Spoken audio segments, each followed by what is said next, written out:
आप देख रहे हैं न्यूज लीडर्स, सच है तो खबर है। बड़वानी जिला मुख्यालय पर अंबेडकर जयंती के अवसर पर अंबेडकर पार्क में भव्य कार्यक्रम आयोजित हुआ। इस दौरान बड़वानी विधायक राजन मंडलोई, पूर्व विधायक प्रेम सिंह पटेल और मेधा पाटकर सहित बड़ी संख्या में जनप्रतिनिधि नागरिक मौजूद रहे। सभी ने बाबा साहेब की प्रतिमा पर माल्यार्पण कर उनके विचारों को याद किया। इस मौके पर मेधा पाटकर ने संविधान और लोकतंत्र को लेकर बड़ा संदेश दिया। उन्होंने कहा कि बाबा साहेब द्वारा दिए गए संवैधानिक अधिकार ही आम नागरिक की ताकत है। इन्हें कमजोर करने की किसी भी कोशिश को स्वीकार नहीं किया जाएगा।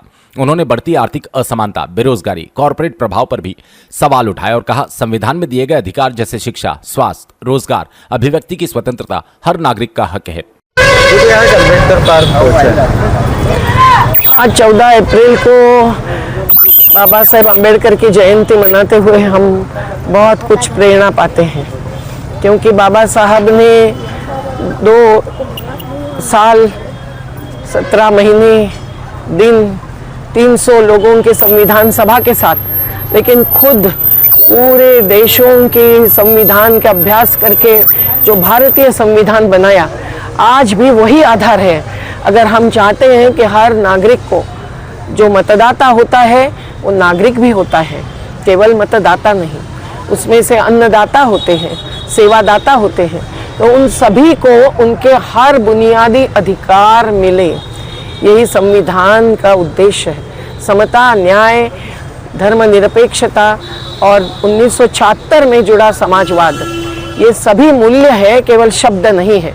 और उसके तहत आज जो आर्थिक गैर बराबरी फैली हुई है, जो बीभत्स रूप ले चुकी है, कोई 1000 करोड़ रुपया दिन के कमाता है और 400 रुपया दिन की मजदूरी नहीं मिलती है, इसीलिए दलित, आदिवासी और सीमांत किसान बस अपना घर दार, अपने बच्चों को छोड़कर पलायन करने के लिए मजबूर हो रहे हैं। 1% अब्जाधीशों के हाथ में 40% देश की संपत्ति होना और उन पर सही टैक्स न लगाने के कारण किसान को हर उपज का सही दाम नहीं मिलना, 14 साल तक के बच्चों को जो मुफ्त शिक्षा देनी है वो नहीं मिलना और मजदूर को मजदूरी नहीं मिलना, ये बहुत ही गंभीर बात है। और जो कुदरत पर हमला हो रहा है विकास के नाम पर मुनाफाखोरी कमाने के लिए, उससे जल, जंगल, जमीन, पहाड़ सब कुछ खतरे में है।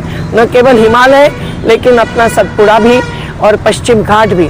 तो आज ऐसी स्थिति में जो भुगत रहे हैं, वो गरीब है, वो श्रमिक है, वो मेहनत कश है और उनके ही घर पर बुलडोजर चलता है, तब शहर की एक एक बस्ती भी हमको बचानी पड़ती है। एक एक गांव को बड़े बांध हो या बड़ी परियोजनाएं हो, इसे खत्म करते हैं तो उनको अधिकार भी कानून और न्यायालयीन आदेश के अनुसार नहीं मिलता है, तो लड़ना पड़ता है।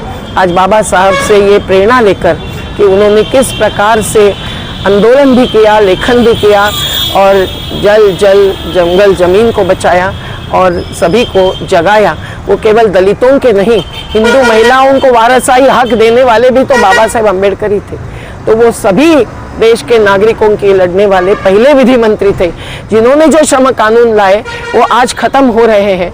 तो कैसे लड़ेंगे श्रमिक हक की लड़ाई, ये सवाल है। जाति धर्मों के अस्त्रों को अपने को नकारना जरूरी है और एकता, एकजुटता और समानता, न्याय को हासिल करना बेहद जरूरी है। कार्यक्रम में उपस्थित जनप्रतिनिधियों और नागरिकों ने समता, न्याय और भाईचारे के मूल्यों को आगे बढ़ाने का संकल्प लिया। बड़वानी में अंबेडकर जयंती का यह आयोजन सिर्फ श्रद्धांजलि नहीं, बल्कि संविधान और लोकतंत्र को मजबूत करने का संदेश बनकर सामने आया। बड़वानी से न्यूज लीडर्स की रिपोर्ट।